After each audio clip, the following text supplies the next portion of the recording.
পিউ চাকরি পেয়েছে শুনে খুশি হলো রায়ান।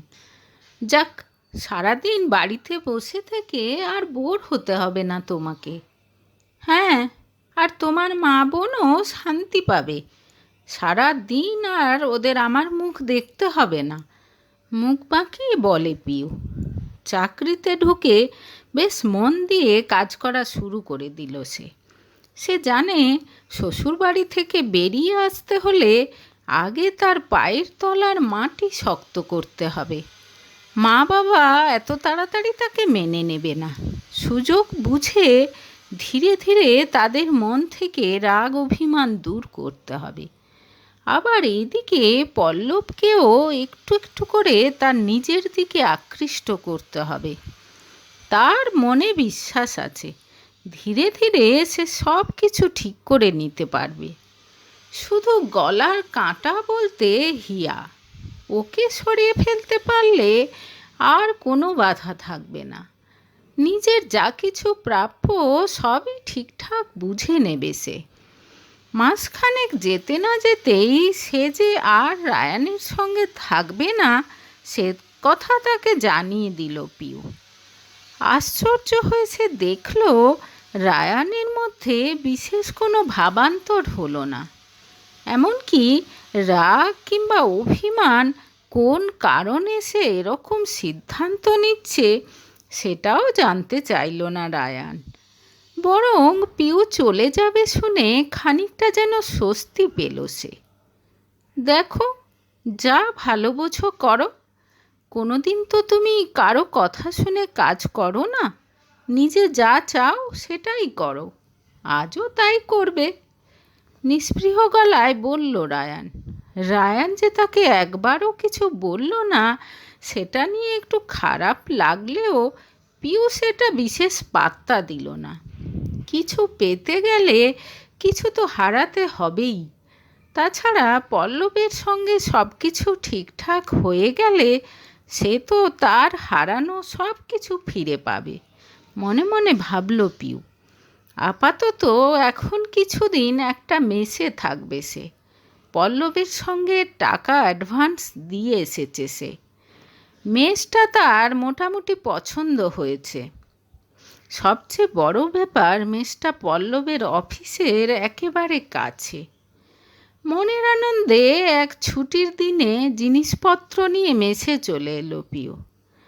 নতুন জীবনের স্বপ্নে বিভোর সে এখন। আজ বিকেলে আমার সঙ্গে একটু বেরোতে পারবে?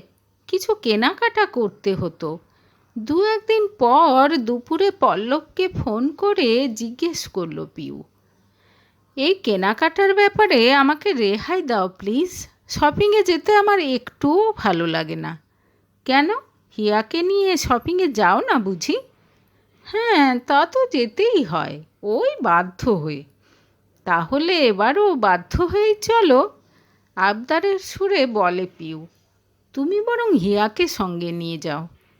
না, আমি তোমার সঙ্গেই যাব। হিয়া বড্ড তাড়া লাগায়। প্লিজ চলো না। বাধ্য হয়ে রাজি হয় পল্লব। ঠিক সন্ধে 6টায় গাড়ি নিয়ে পিউর অফিসের সামনে এলো পল্লব। আগে থেকেই সেখানে দাঁড়িয়ে ছিল পিউ। পল্লবকে গাড়ি চালিয়ে আসতে দেখে বেশ অবাক হলো সে। উঠে এসো। তুমি কবে গাড়ি কিনলে? সামনের সিটে বসেই জিজ্ঞেস করল পিউ। এই তো মাস কয়েক হয়েছে। খুব সুন্দর গাড়িটা, বিশেষ করে কালারটা। হ্যাঁ, হিয়ার পছন্দ। আসলে গাড়ির শখটা ওরই বেশি ছিল। আমার তো না থাকলেও কোনো ব্যাপার নয়। ওর উৎসাহেই আবার ড্রাইভিংটাও শিখতে হলো। এখন অবশ্য ভালোই লাগে জানো। হিয়াকে নিয়ে মাঝে মাঝে লং ড্রাইভে বেরিয়ে পড়ি। কখনো সখনো মা বাবাও সঙ্গে যায়। খুব মজা হয়। কথাগুলো বলতে বলতে যেন ভাবুক হয়ে পড়ে পল্লব। বুকের মধ্যেটা খচখচ করে ওঠে পিউর। এরকম একটা লাইফের স্বপ্নই তো সব মেয়ে দেখে। পল্লবের মতো ক্যাবলা একটা ছেলে কত কিছুই না করেছে, কত পরিবর্তন করেছে নিজেকে, তাও শুধু বউয়ের জন্য। মাত্র 1 বছর কয়েক মাসই তো হয়েছে তাদের বিয়ে, এরই মধ্যে এত! অথচ রায়ানের বাড়িতে 3-3টে গাড়ি থাকা সত্ত্বেও বিনা কাজে সে আর রায়ান কোথাও যায়নি কোনো দিন। কেনাকাটা করার পর পিউ দেখল তাকে কোনো জিনিস বইতে দিচ্ছে না পল্লব, সব কিছু সে নিজের হাতে নিয়ে নিয়েছে। মুগ্ধ হয়ে তাকে দেখছিল পিউ। একটা ব্যাপারে সে নিশ্চিত, পল্লব তাকে এখনও ভালোবাসে, না হলে এত কেয়ারিং কি করে হয়? এত তাড়াতাড়ি পল্লবকে ছাড়তে ইচ্ছে করছিল না তার, তাই বলল, চলো না একেবারে ডিনার করে ফিরি, মেসের ওই বিচ্ছিরি খাবারের চেয়ে তো ভালো হবে।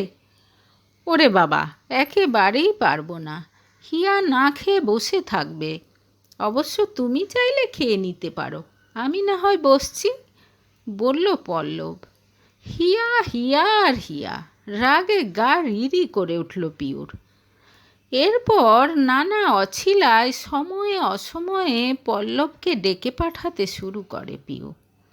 কখনো সখনো সময় বার করে নিজে চলে যায় অফিসে তার কাছে। একদিন হিয়া বাড়িতে নেই জেনে পল্লবের সঙ্গে তাদের বাড়িতে যেতে চাইল পিউ। আঙ্কেল আন্টি নিশ্চয়ই আমার উপর খুব রাগ করে আছে না? আমি যদি তোমার বাড়িতে যাই তাহলে কি ওরা খুব রাগ করবে? না, সত্যি বলছি, ওদের তোমার উপর কোনো রাগ নেই, তুমি বাড়িতে এলে ওরা খুশিই হবে, হাসি মুখে বলল পল্লব। সাহস করে গুটি গুটি পায়ে মনিকা আন্টির সামনে এসে দাঁড়ালো পিউ। আজ কতদিন পর আন্টিকে দেখছে সে, তার একটু ভয় ভয় করলেও পিউ দেখল আন্টি একেবারে আগের মতোই স্বাভাবিক ব্যবহার করলো তার সাথে, যেন কিছুই হয়নি। মনে মনে খানিকটা অবাক হলো পিউ। খানিকক্ষণ গল্প করার পর আন্টি বলল, দুপুরে খেয়ে যাস। না না আন্টি, তোমাকে কোনো ঝামেলা নিতে হবে না, আমি চলে যাব। আরে কোনো ঝামেলা নেই, আমার হিয়া মা থাকতে আমাকে কোনো ঝামেলা নিতে দেবে না সে। দেখ না, সেই কোন ভোরবেলা উঠে আমাদের জন্য রান্না করে রেখে তারপর বেরিয়েছে। যা আছে তাতে আমার মনে হয় আমাদের সবার হয়ে যাবে। যতক্ষণ থাকলো পিউ সারাক্ষণ শুধু হিয়ার প্রশংসাই শুনতে পেল। বাড়িতে না থেকেও সব কিছুতেই যেন শুধু হিয়া আর হিয়া। গায়ে জ্বালা ধরে যাচ্ছে পিওর। ঘুরিয়ে ফিরিয়ে অনেকবার সে পল্লবের রুমে যেতে চাইলেও পল্লব তাকে ওপরে কিছুতেই নিয়ে গেল না। সে যতটা সহজ ভেবেছিল, পল্লবের বাড়িতে এসে বুঝল ব্যাপারটা অত সহজ নয়। এ বাড়ির মানুষদের মন থেকে হিয়াকে মুছে দেওয়া একেবারেই সম্ভব নয়। নিজের শ্বশুরবাড়ির কথা মনে পড়ে গেল তার। 1 বছরে কোনো দিনও তার সেটাকে নিজের বাড়ি মনে হয়নি। আর এদিকে হিয়া যেন এই সংসারের সর্বময় কর্ত্রী। নিজের ওপর খুব রাগ হলো পিউর। কেন যে সে হুট করে বাড়ি থেকে পালিয়ে যাওয়ার প্ল্যানটা করেছিল। সব সুখ যখন অনায়াসে তার হাতের মুঠোয় ধরা দেবার জন্য প্রস্তুত ছিল, তখন সে নিজেই মুখ ফিরিয়ে সুখের সন্ধানে অন্যদিকে ছুটে গিয়েছিল। পিওর মনে হলো বসার ঘরে রাখা বউ ভাতের দিনে তোলা ছবি থেকে হিয়া যেন তাকে ব্যঙ্গ করে হাসছে। হঠাৎ কাজের কথা মনে পড়ে গেছে বলে খেয়ে উঠেই পল্লবের বাড়ি থেকে পালিয়ে এলো পিউ। মায়ের কথা বড্ড মনে পড়তে লাগলো তার।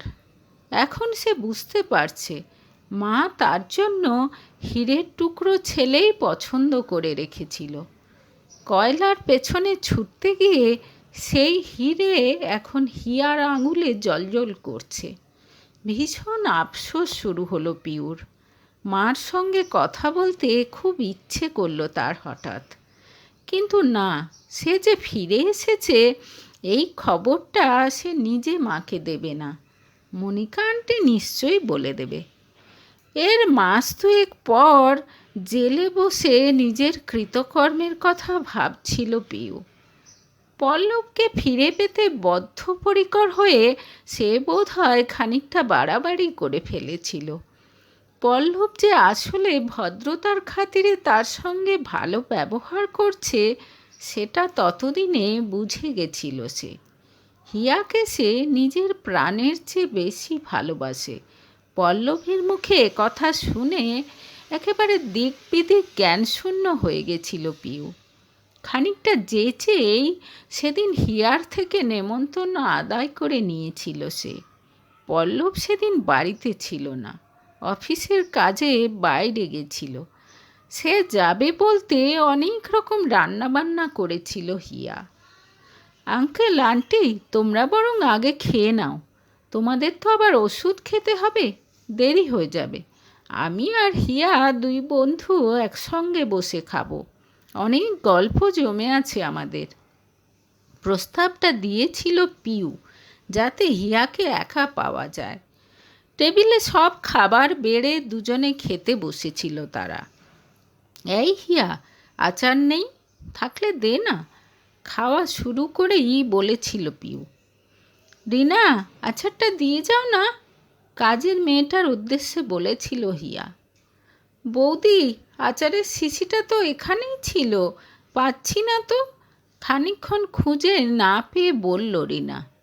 এঁটো হাতে আচারের শিশি খুঁজতে উঠে গিয়েছিল হিয়া, আর সঙ্গে সঙ্গে তার ডালের বাটিতে বিষটা মিশিয়ে দিয়েছিল পিউ। বেশ কিছুক্ষণ পর আচার নিয়ে ফিরে এসেছিল হিয়া। ইচ্ছে করেই রান্নাঘরে হিয়ার সঙ্গে গল্প করতে করতে কিছুক্ষণ আগে আচারের শিশিটা উপরের তাকে উঠিয়ে রেখে দিয়েছিল পিউ। হিয়া সেটা খেয়াল করেনি।